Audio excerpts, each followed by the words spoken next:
So, welcome back. This is Night Flight, and today, as you can see, Tony Sayer is back, and we will talk about entity attachments, how to identify them, and before we go into our subject, Tony, tell us a little bit about Mexico. You had some interesting times there, yeah? Yeah, I'm ducking and diving bullets at the moment. No, it's not that bad. It's calmed down. But last Sunday, I woke up and in one of the group chats on WhatsApp, they were saying that there's trouble and stuff. And you hear that stuff all the time here in Mexico. Stuff with the cartels, and it's kind of water off a duck's back after a while. But then I was hearing like all these helicopters overhead and police sirens everywhere, and I was like, well, that's weird. And then it transpired that one of the big heifers, the one of the big bosses, had been killed, and that the cartel members just went absolutely nuts in Puerto Vallarta here in Guadalajara, where I am, setting shops alight and barricading the roads and stuff like that. And yeah, so for a day, it was really, it was quite concerning because there was a lot of misinformation and disinformation coming out. There was a lot of photographs that were AI that later transpired were fake, like planes being set on fire, and there were stories of they're pulling tourists and Westerners out of hotels and using them as hostages, and like once when this is all going on, when you're in the thick of it, you're like, wow. But it transpired that a lot of that was misinformation, which ironically the mainstream started reporting as truth, right? So, you had to kind of sift through the lies to reach the truth. But yeah, I could hear, like I said to you off camera, on that Sunday night there was gunfire at the end of the road. So there was definitely things going on. But yeah, like I said to you as well, the cartels are very much American funded, and 75% of their weapons uh, are made in America, and it's all these proxy wars and one side playing off the other. But there's always an agenda, and I think maybe down the road they'll look to say, well, Mexico needs saving from the cartels. Who can save Mexico? Oh, look, Donald Trump can save Mexico, just like he saved Venezuela and now Iran. It just so happens to be oil-rich countries without central banks. So I could see that coming down the line. Maybe there'll be more chaos, and then because we know they want to destabilize the world and they want one world, and they can't have like individual nations. So Latin America will become part of North America, Central America, and kind of like District One of the Hunger Games. I think that's what they're ailing for. So yeah, it was pretty hairy for a day or two, but it's fine now. Everything's calm. I mean, we opened up pretty much the day after, so yeah, it was strange, but everything's strange in this world, isn't it? It's just it's just Yeah. I'm at the point now where I'm not shocked by anything. It's like you wake up and there's a new war. There's just like there's a new virus. It's just one thing after another, Hmm. really. So yeah, Yeah, that was. although I have to say I'm not really sad if the Mullah regime falls. Yeah, I don't really know too much about it. I mean, Yeah, I listen to Iranians themselves, and when people start dancing in the streets, yeah, not only in Iran but also all over the world in the diaspora, when the message came that Khamenei is dead. I mean, I have seen so many Iranians. They look at it completely differently as we do. To them, it is the equivalent of the liberation of Nazi Germany. I've seen a lot of those videos of so-called happy Venezuelans, happy Iranians, happy insert country that's going to be bombed. and a lot of them have been proven fake, or there's been crisis actors, actresses, groups of them. Um, where But they're trying to shoehorn public opinion to approve of it all. And I mean, there's always a boogeyman, isn't there? If it's not Osama bin Laden, it's Saddam Hussein, it's Maduro, it's there's always someone, isn't there, that we have to go and bomb and liberate, and then they just so happen to be oil rich without a central bank. And I'm not saying these countries are perfect, but I think a lot of this is propaganda, and we can't discount like AI now. Like I said to you with those videos and those pictures the other day, you look at them, you can't tell the difference anymore.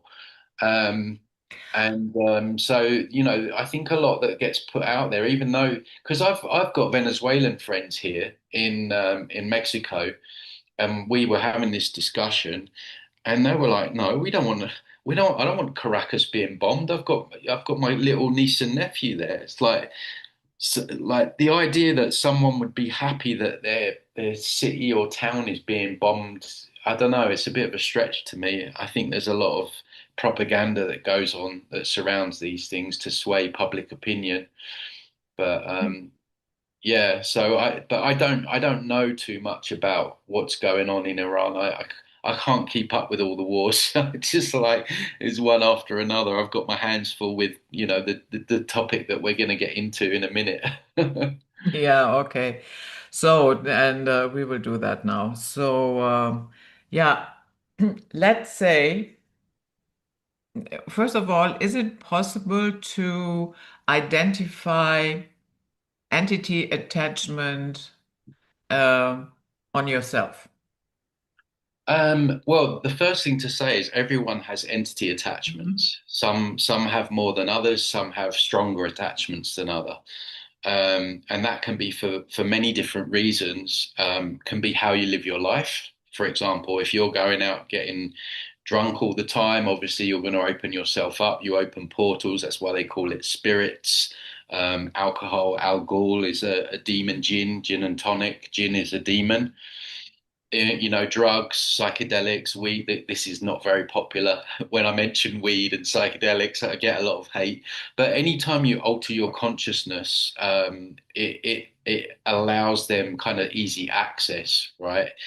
And of course, the harder you alter your consciousness, the stronger the attachment. So this is why, down the years when I've worked with people that have taken drugs like meths and flakka and severe drug problems, they quite often have like a stronger entity attachment. What I would refer to as like a level two attachment. Um, so what would be a sign of a level two attachment would be suicidal thoughts, where they're telling you to drive your car into a wall or something like that, and constant negative thoughts, feeling drained all the time, and yeah, really, a lot of suicidal thoughts would indicate a very strong attachment.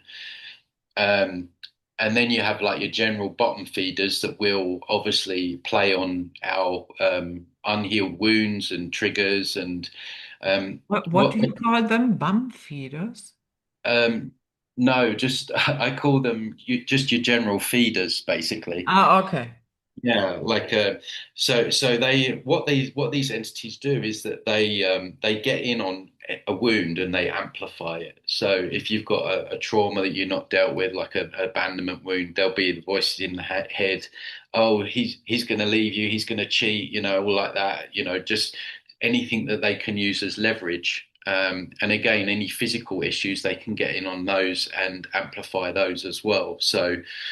Um, so to go back to your question is, what was your question? Can we If if identify if what it entity is is? possible that we can identify entity attachment when we have it ourselves. Ah, right, yeah, yeah. So everyone will do. If you're watching this, you're going to have entity attachments, right? It's just, are they affecting you to a point where it's making life hell and you're feeling drained all the time? And a lot of our thoughts are not our own. A lot of our negative thoughts are not our own. It's interesting because when you actually observe your thoughts, well, I don't have them too much anymore because I don't have all these attachments. I mean, I'm not saying I'm pristine clear from them, but when you remove them, your voice, those voices go quieter. You're left with more of your own thoughts rather than all this inorganic mind chatter. Um, and so yeah, so everyone will have them, and it just depends on how much they influence your life and your thoughts and encourage bad habits you may have. Like there'll be the voice in the head, go on, just smoke, give up cigarettes tomorrow, or just have another glass of wine, or just you know anything to waste your time, take you off your path, anything that might be beneficial for you, there'll be the voices telling you not to do it. Oh, maybe you think, oh, I'll go for a walk in nature and ground myself. Oh, it's going to rain, do it another day. And you think it's you, but it's not, right? It's just so they really do influence our thoughts a lot. And like I say, especially if you've got a lot of trauma, they will really play on those and amplify them, as I say. So to answer your question, yeah, I mean everyone has them. To identify like what type of entity, it's teeming with entities, different forms of entities. You've got serpent entities, spider entities, dragon entities, demonic entities, reptilian entities, greys, false light beings, Pleiadians, Arcturians, Hindu goddesses. These are all just different entity races, and there are different entities within entity races. So, if in terms of serpent entities, you've got the winged serpent, you've got the two-headed snakes, you've got it's really in the astral. It's really teeming with these entities. This is why I don't encourage people to channel, because when you're channeling, you're connecting in the astral, which is what I call their playground. That's their backyard. So, um, and then obviously when you start connecting with these beings, they're going to give you, a certain amount of truth because they have to.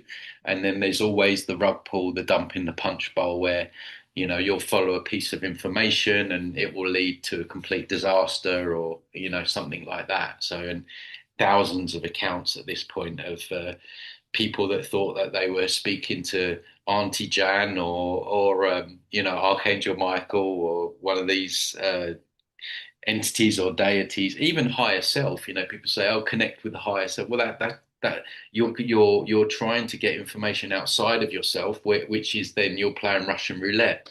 So I say, go internal, go inner self. Everything about this matrix is to get you to look for a savior outside of yourself. To if it's not guides, it's God. It's not God, it's Trump. It's higher self. What they don't want is for you to go internal, inside, and get the answers internally. And when you go internal, you're not subject to all this misinformation and disinformation coming from all the astral and the astral beings. So yeah, I mean, basically, we're cows on a farm here. That's the way I see this reality. I think there's that's pretty much the main reason for our existence here is to produce loosh for these entities. They feed on our emotions, good and bad, but they particularly like the negative, the fear, the sadness, the drama, all of that. It's like caviar to them. Um, so when you come from it at that place, it makes sense that we have all these entities and these attachments because oh yeah, it's a farm. They need our energy to survive, just like we need to eat to survive. They're also eating. Um, but of course they can impact people very very badly. Have you ever had Jerry Marzinski on your show? Yeah.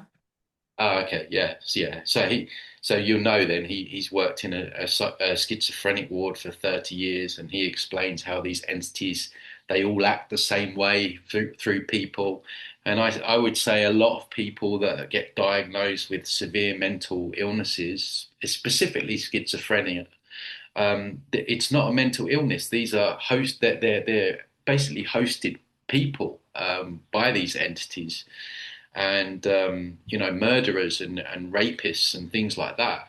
I would say are basically also just entities in a human vessel. And when you look at some of these testimonials from people that have survived rapes and murders, they often will say the eyes turned black, or the person said, "Don't look at my eyes." And I've seen that myself on a couple of occasions. At least not because it's part of what I do is to work with people with that have this stuff, but also you know about love bite relationships and evil organ and all that, right? Yeah, yeah. So I had my own love bite just before I got into all of this information. Very timely, right? Because they can see your timeline and your trajectory. It was just at the time when I was just starting to learn about all of this stuff. Just before that, and when I zoom out on the timeline, I can say I see why they did that. I see why they put that person in my life then. But there was a person that I was in a relationship with, and the eyes turned at the worst point. The eyes turned, and I didn't understand it at the time. I thought, well, that's a bit weird, but now I know, what I was dealing with. So. So yeah, not only can they attach themselves and influence our thoughts, our mental health, our physical health, because if when they're draining your energy, that's energy that you could use yourself to heal your body. So quite often when you remove this stuff, there's actually health benefits. I've had people down the years where, pains, old aches and pains that have been there for years just disappear. Fibromyalgia has improved in cases.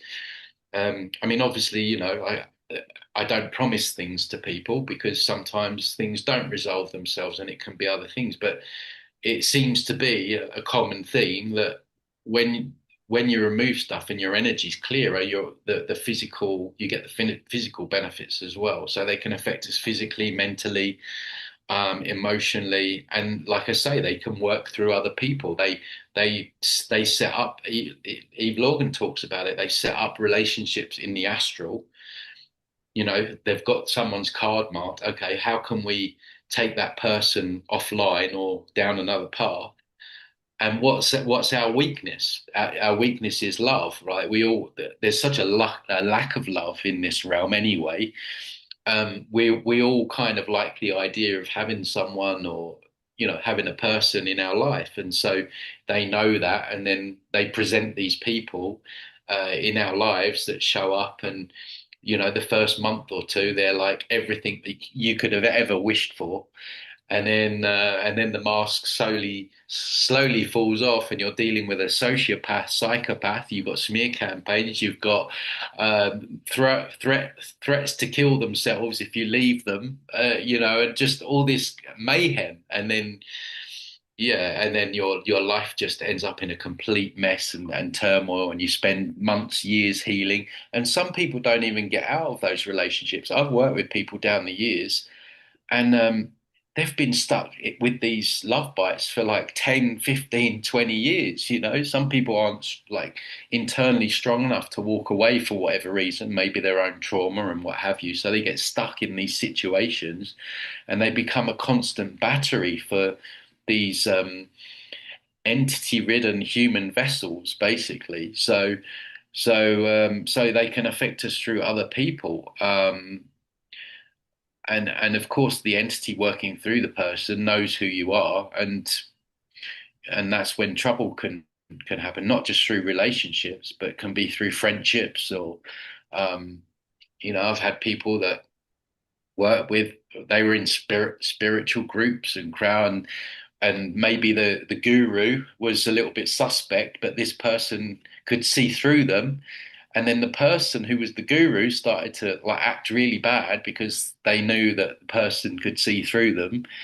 Um, so yeah, we're not just dealing with humans here. We're dealing with entities that are using human bodies. I mean, it's generally the general consensus now that governments and heads of states and corporations and the 1% are into all of that stuff, and have these entities. They work with these entities, and they have these entities working through them. But it's not just them. It's a lot of other just normal humans, or who we think is human beings, which is kind of kind of worrying when you think about it. You know, your neighbor or someone that you meet or you go on a date with could could be hosted, but that's where we need to show discernment and we need to be especially careful with who we let into our personal life, especially on an intimate basis as well. So yeah, many different ways that they affect and influence us. Mm. Have you ever come across uh, entities where you would say those are especially nasty? Um, Yeah, I mean, again, it comes down to the strength of the attachment. So, I mean, we see you know, in these what are they called? It's funny. I always seem to get memory wiped when my mind when I go to talk about something important. But you know, when they've made movies on them where the exorcism and all of that stuff, right? That's what I would say is a level one takeover. That's complete possession, and where the person then actually gets superhuman strength. I mean, and again, that's happened with people that I worked on that have taken meths and stuff.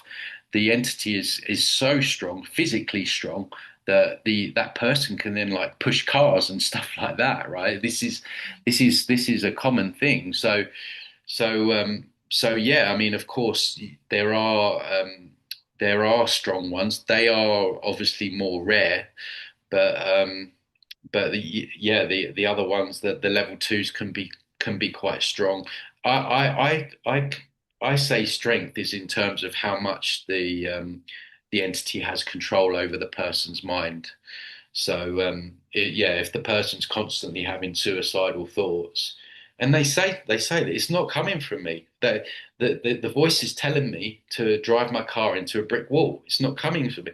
Sometimes we may even notice it ourselves, right? The other day, right, I had a bit of a stomach issue, right, and because I'm acutely aware of them now, right?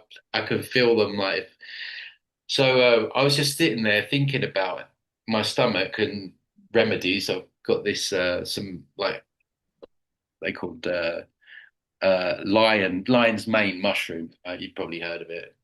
They were selling it. I thought I said I'll get that. And then I got a voice out of nowhere said, "You're gonna die." I was like, I was like, who the fuck is that? That's not me. That's not me. And then obviously I knew straight away it was an entity, and you know I cleared it. But I was like, you cheeky bastard. But that's what they're like. I mean, for example, if you're feeling great, and then all of a sudden you start feeling really anxious and depressed out of nowhere, like what's changed? You haven't changed, but it's chances are something's coming in and it's influencing your thoughts and your thinking and then your behavior, and then that makes you feel down, depressed, anxious, and what's that doing? It's creating illusion. That's feeding. So, so yeah, there's definitely ones that are stronger. I wouldn't say that that applies to a particular entity race. You can have strong serpent entity attachment. You can have a strong demonic attachment. Um, so yeah. Okay. So then the difference would be, okay, you have an attachment, and then what would you say? The next stage is possession, and then the next stage is total takeover. They don't tend to really move up in levels. It seems to be that yeah, their strength is their strength, and it seems to be more adjacent as to what the person has done or what has happened to them for the strong attachment to come in. So a strong more examples of a level two, what someone that would have has been through like physical or sexual abuse, right? Because if you sorry to go there, but we have to understand it. But if you think about that moment where that's going to happen, you're completely out of your center. You may have disassociated. that's a perfect gateway for an entity, and a very strong one, because your guard is completely down. Um, I've worked with people that have taken DMT and ayahuasca, where they've also had a very strong, severe attachment come in. Because what does that do? It smashes open your consciousness. You're not really in your body, although all these alternative plant medicine tells you how wonderful it is, and you're only going in the astral, which is the prison yard. You're not getting any insights about anything. You're just getting insights into the prison, what's in the prison yard, and the prison guards who are going to lie to you anyway, right? So people think, oh, you can have these incredible experiences and ponder like what's real and everything, but no, you're just going in the astral. So it's really nothing benefit to doing it. But yeah, I've worked with many people down the years. Ayahuasca, DMT, because those things you're out of it basically. People that have had an accident, maybe knocked unconscious, or been in hospital where they put you under and then they've woken up, and because again you're not in your body, you're out of your center, and so that is makes it easier, especially in hospitals. I did a video about hospitals and just the amount of supernatural negative entity sightings, and they put those on like different portals on the Earth's grid. And you think about it, when people are ill and they're in pain and they're suffering and they're dying. I mean, imagine the loosh that creates. So yeah, hospitals are a very popular place for entities to hang out. Um, so it really just depends on what the person does. I mean, even meditation, Judith. I made a video recently. I had and it seems to these things happen. I seem to get people that come in a very short space of time where it's almost like you need to talk about this, but of course no one wants to hear it, right? People have been told, oh, meditation, man, you know.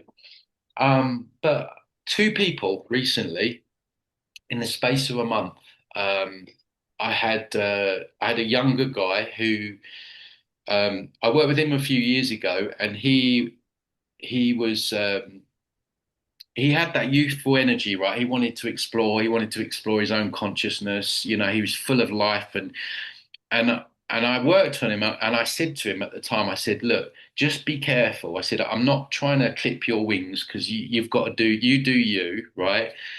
But I can see a trajectory where you're gonna, because he was going off and doing this and taking that and doing doing all this stuff, right?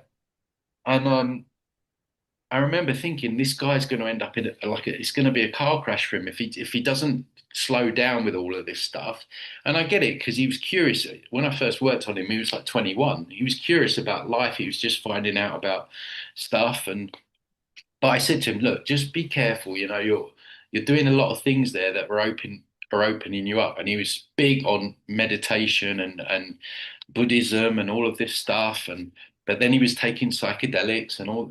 Anyway, didn't see him for 2 or 3 years, and he came back last month. He's been in a psychiatric schizophrenic ward, right? Voices, voices telling him to kill himself, voices telling him to kill a woman he had a interest in. Getting all these thoughts. I could see that in the eyes, because the eyes were like kind of rolling back in his head, which is a sign of a strong possession. And I was like, man, I told this guy exactly what was going to happen. But the main thing that he was doing was meditating. He was going on all these retreats and sitting there for days, just opening up, right? I mean, he may have had some other stuff going on as well, but that was the timeline when it got really bad. He was obsessively doing this, opening himself up. And so that was one case recently, and then just after that, another girl back in the UK, same thing. She almost had like this addiction to going on these silent retreats. We'd be like, "Where's Trinity?" Oh, she's on a silent retreat. She's on another silent retreat. Like she was always on these silent retreats. Same thing again in a mental hospital with voices and stuff like that. And people don't want to hear this, right? Because I mean, again, it's part of the new age stuff, right? But we've been told that it's wonderful and all of this stuff. And again, going internal, connecting with your inner self, yeah, I would say, yeah, that's fine. But what's going on is people are going and opening themselves up, out, trying to connect with God, trying to connect with the universe, trying to connect with angels, and they're literally like an open portal for entities to just walk into. Um, so, but also, yeah, just even like so much of the stuff that we watch, like horror movies and things like that. When you're watching in fact, a lot of entities in these horror movies, a lot of these characters in these horror movies are entities. So, like, you've got the thing out of Saw. I've seen that before. Do you know the movie Saw? No. Uh, don't look at it. But there's a very nasty looking entity, and the Scream mask. I've seen that entity as well. So a lot of the movie um, monsters are actually entities. So it's coming, kind of through the astral into physical reality through movies and horror films and stuff like that. And several times when I've watched a horror movie, I don't really watch them these days, but if I'm with someone or friends or something like that, I will, just because you don't want to be a total bore and not do anything, right? But sometimes I felt the energy, like when I'm watching it and the darkness come over, and I'm like, yeah. So much of what we do and so much of what's promoted is makes it easy for them to infiltrate our energy field. At least not like I say, alcohol. I mean, I'm in Mexico. They love alcohol. I'm from the UK. They love alcohol. Alcohol's everywhere. Um, and you have to ask your question. You have to ask the question: is it because that they know that it's going to open us up? And I mean, it's a form of escapism as well. But um, and yes, even one glass, yes, even one joint, yes, can potentially open you up to these things. People Hmm. love their So well, everything. now, yeah, so now we have many people who have done meditation, some even for decades. So, and they're fine. So, do you have any idea what determines if you end up on the psych ward or you are going to be fine? I don't know. I would just say that it's really Russian roulette. I mean, and we say they're fine, but do we really know they're fine? I mean, yeah, of course they're not all in a mental schizophrenic ward, that's for sure. But we don't know the quality of the thoughts that they're having. We don't know if what's going on with them in terms of, do they feel drained or not? Um, so we don't really know if they are doing fine, but yeah, I mean, do different meditations. I'm not really a med. I'm never really been. I've never. Well, when I first started, I couldn't even do it. I used to fall asleep, so I wasn't a very good meditator anyway. And then I did do a retreat once in Thailand, and it was horrible. Just for 4 days not speaking. I hated every minute of it. But that was a personal preference. But I'm sure there are certain even just chanting and things like this, stuff that we've been told that that's so great. I've had people that have done stuff like that before. Um, but it could also be a combination of things because a lot of the time these people are doing all kinds of different stuff. So, um, but I couldn't tell you what specific meditation is worse. I would say probably the worst ones are when you're just opening up to everything and just yeah, if you're just going internal, and because a lot of people do just go internal and inside, I think those people are probably safe. But it's when people are opening themselves up and trying to connect with, trying to channel and all this stuff, that's when the problem starts to occur. Um, so let's say you have a an acquaintance that has problems like that, entity attachment that becomes problematic. But that particular person is not really open to the idea that such a thing even exists. How would you go about it, or would you just shut up? Um, for me, what if someone, an acquaintance said, well, most acquaintances, I would be able to have that conversation because they know me. They know that, I'm open-minded and all this stuff. But I mean, I guess if I was to, like tonight, I'm going to go and play football. If one of the dudes that I play football with said that he's feeling drained and he's getting negative voices, I I would probably think about whether or not he would be open to the information. But if he was, then I wouldn't waste my time in mentioning it in my own personal enjoyment time. But if I could tell that he would be willing to take it on board, then yeah, I would say, but I wouldn't probably just come straight out with it to anyone. Um, so yeah, because some people are just gonna dismiss it straight away, and I don't have the time and energy to try and explain the nature of reality to those people on my joy time. I do enough of that for work and every day of the week. So Yeah, I mean, we have a lot of people who um, think that if I don't believe in it, then it cannot affect me. I But had this morning. I had this exact conversation this morning. okay. It was funny you should mention that because it's fresh in my mind. So it was on the video that I've done recently about explaining that mental illnesses, schizophrenics are possessed, basically. And this girl said, "You're negative," and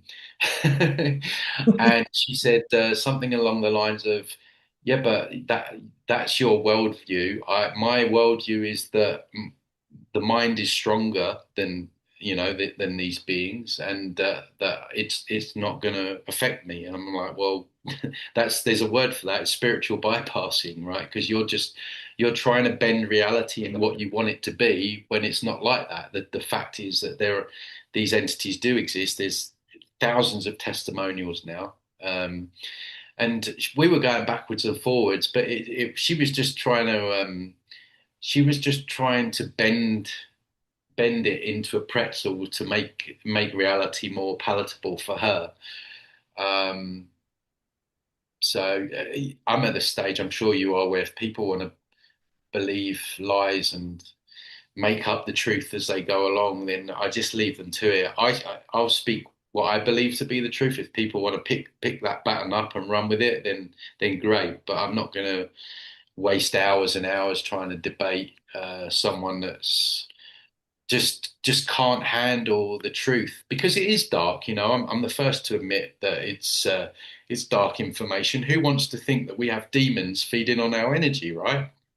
And influencing and presenting themselves as loved ones and guides. I mean, I fully understand that the information is not very palatable, but it is what it is. What are you going to do? I mean, just like I always say, take the punch in the face and move on and deal with reality the way it is, because we're not going to get anywhere unless we try and bend this place into a pretzel and try and make it something that it's not.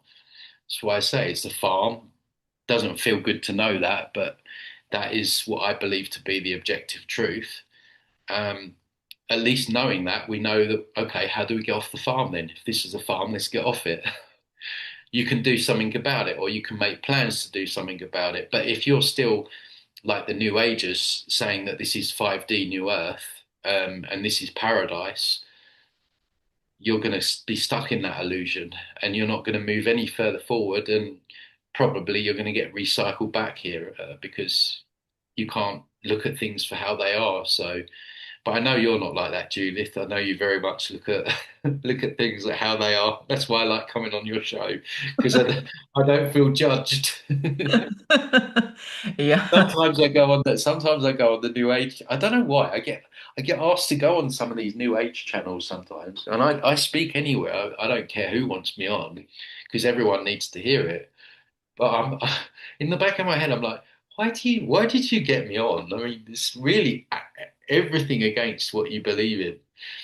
But I think they have me on because they know what I'm saying. There is truth in it, so they kind of feel like they need to, but at the same time, they're stuck in that. But it's 5D. It's the new Earth. Yeah. Maybe 5D means deeper, depth. You get, you go deeper into the Oh, I matrix. tell you what it stands for, delusional. Oh dear. Yeah. So yeah. Yeah, with 5D, I have a lot of problems with that. And with the entire narrative, and I don't see it happening.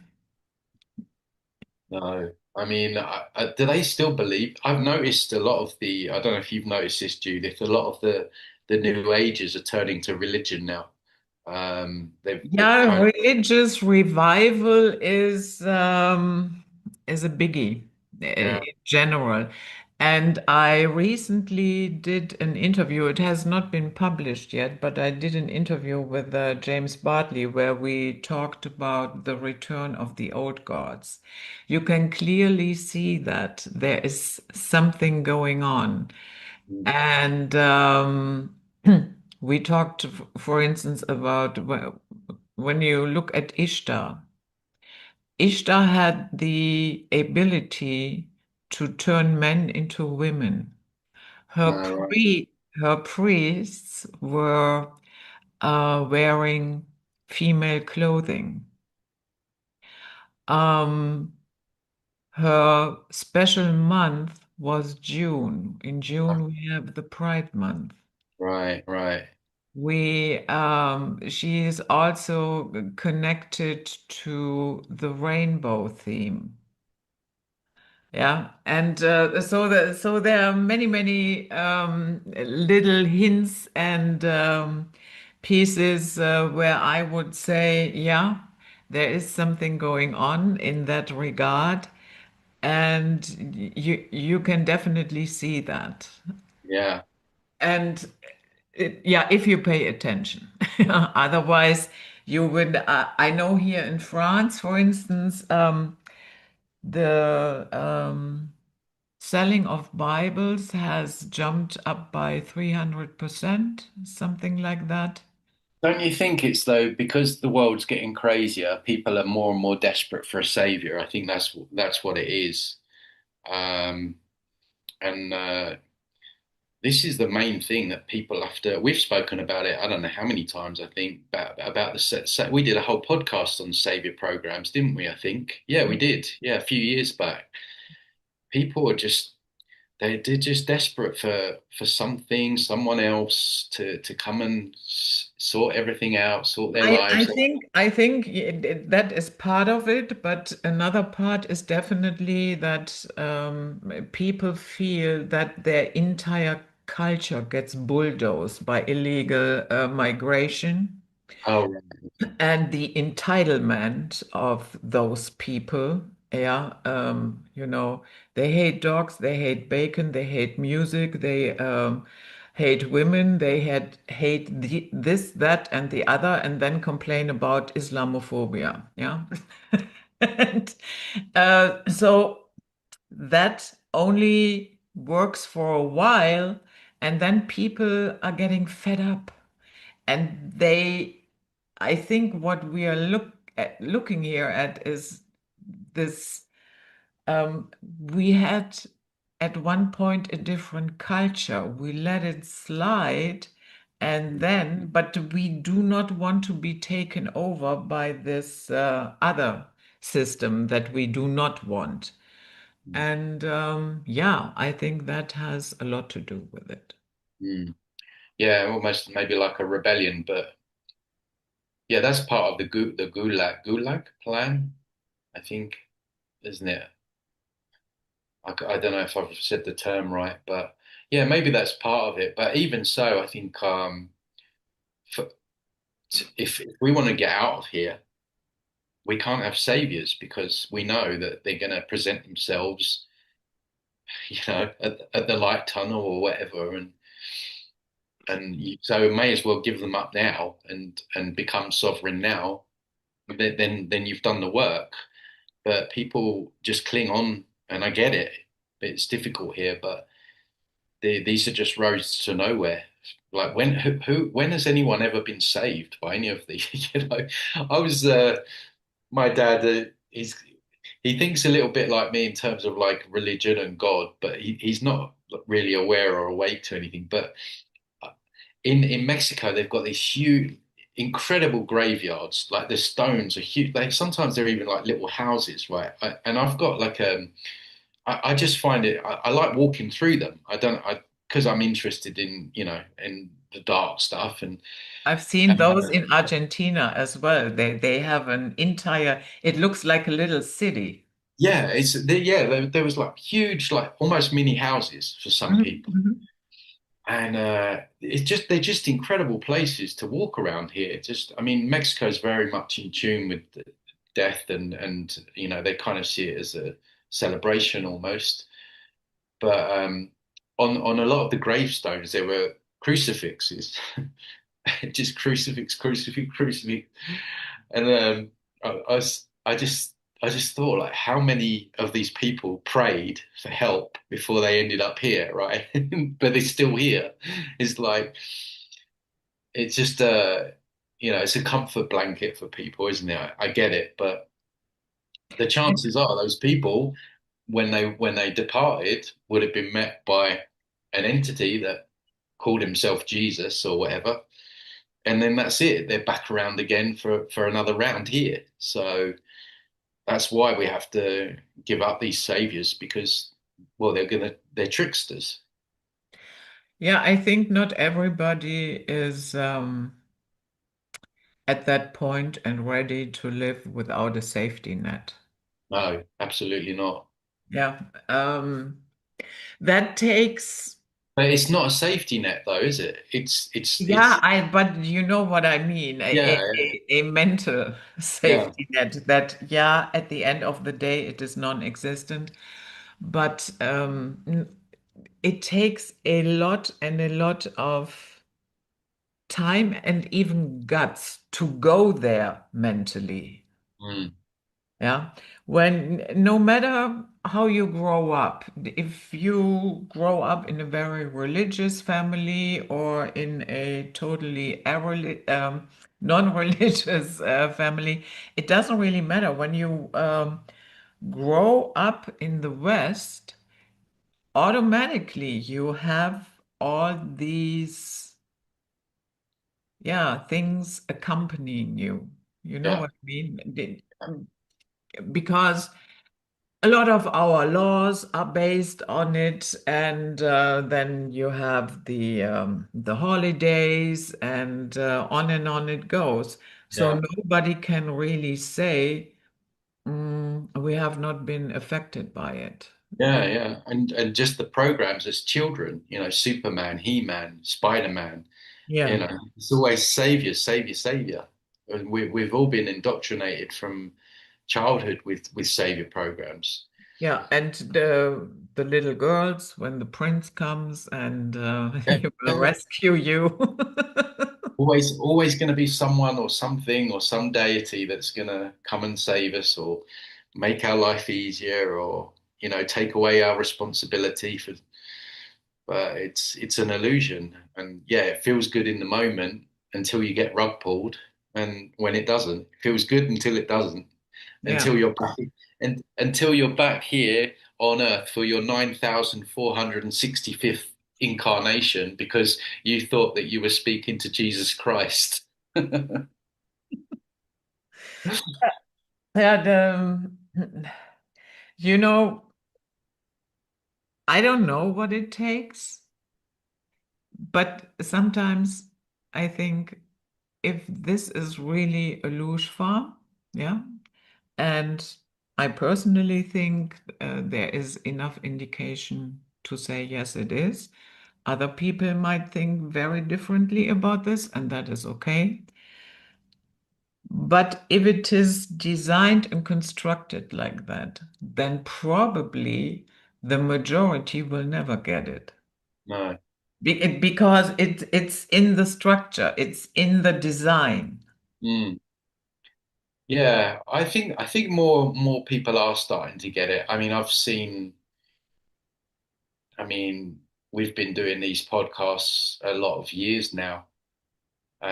Even from when we were doing them during the virus. Remember those days? Um, like it's growing exponentially.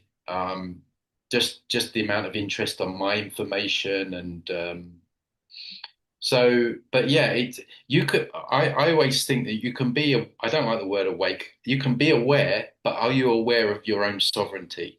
So you have all these people that are aware that government's corrupt. They're doing this stuff with children and all this, but they're still going to vote for Trump, or they still believe that they're being guided by guides, right?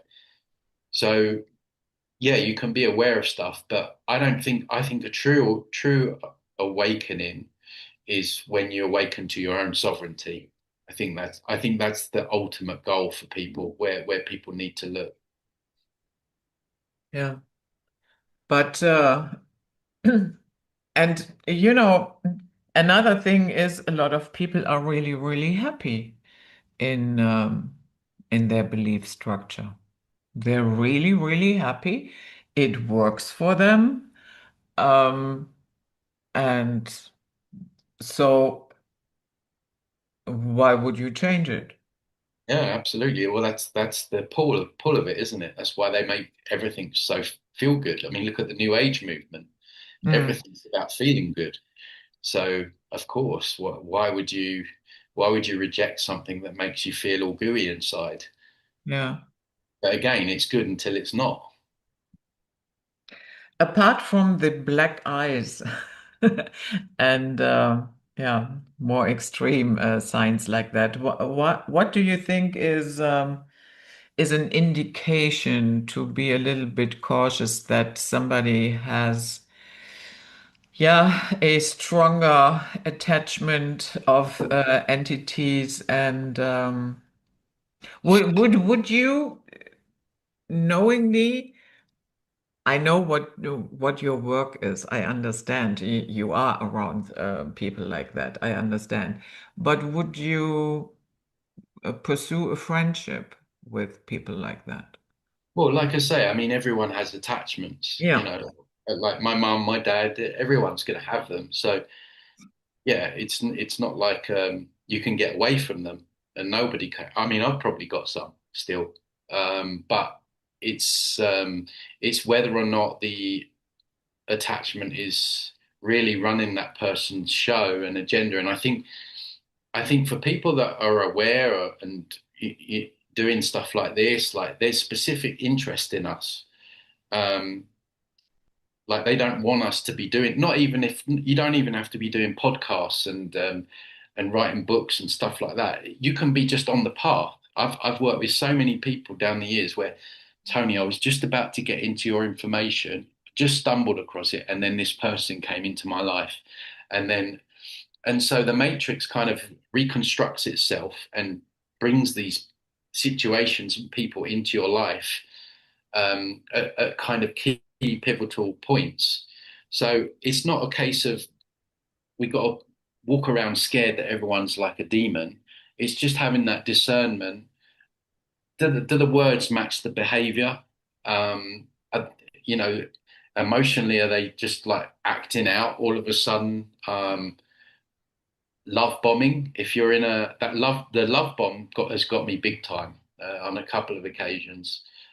I, I hate to admit it, but yeah, if you're in a relationship situation and you're absolutely getting love bombed, that's a huge red flag because chances are a rug pull's gonna follow that. because that can't be maintained, and that's what they use to hook you in. Um, Yeah, and that is also what you get with the narcissists. Yeah, the love bombing, and then after a while, the love bombing stops. You get harshly criticized, basically for anything, no matter what you do, and then you get discarded. well, a true narcissist, because that word gets bandied around a lot days, Mhm. is what I would say an entity in a human body, Yeah, a yeah, true, I would agree. yeah. Yeah.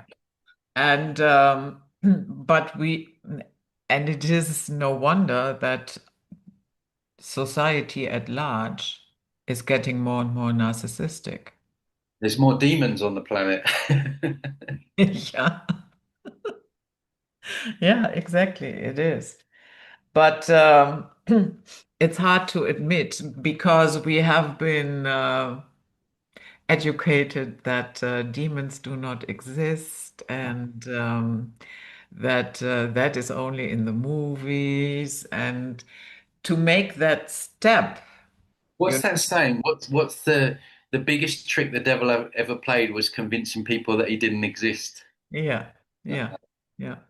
And yeah, so making that step and, openly saying, that looks like demon possession, and you feel comfortable with saying that without you thinking about, oh, these people will probably think that I'm still stuck in the Middle Ages. Yeah, Well, yeah, exactly. yeah, yeah. That is sometimes not so easy, but I think we will see that more and more and more. Um, right now, for instance, we talked about it before, what happened in Tanzania and Uganda, and I think a lot of those so-called leaders are so possessed by evil, call them spirits, demons, whatever, I don't care. Yeah, Um, and it becomes yeah, obvious through what they do. yeah, Yeah. absolutely. And so I also see that more and more people are losing that fear of calling it what it is. And now your head is gone. Oh, sorry.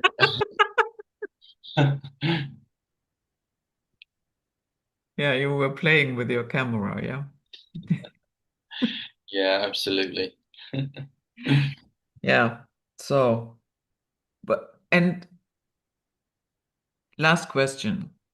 What to look out for in terms of behavior before we say, I think that that person has some problems with entity attachment.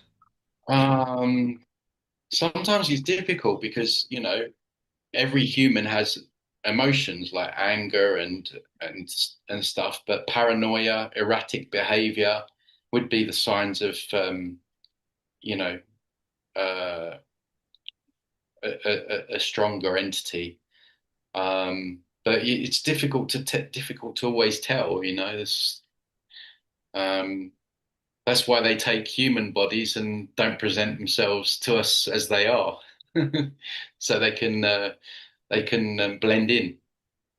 So Yeah. you just got to really just have discernment as always, really. But at the same time, you don't want to be walking around scared that everyone's a demon. No, no, no, no, no, of course not. But I think if somebody portrays a lot of lack of empathy, Yeah. Oh, sorry. Yeah, extreme lack of empathy. Yeah. brutality, Yeah. and entitlement, and Yeah. on and on it goes. Yeah. So I would say, yeah, maybe a little bit of distance would be a good idea. Absolutely. So thank you, Tony, for coming back, and I do wish that everything stays calm in Mexico Thank you and you very do much. not get caught in the crosshairs. Thanks a lot, Judith. Thanks for having me on again. Okay, so that was it, guys. Night flight for today, and we see you on the next one.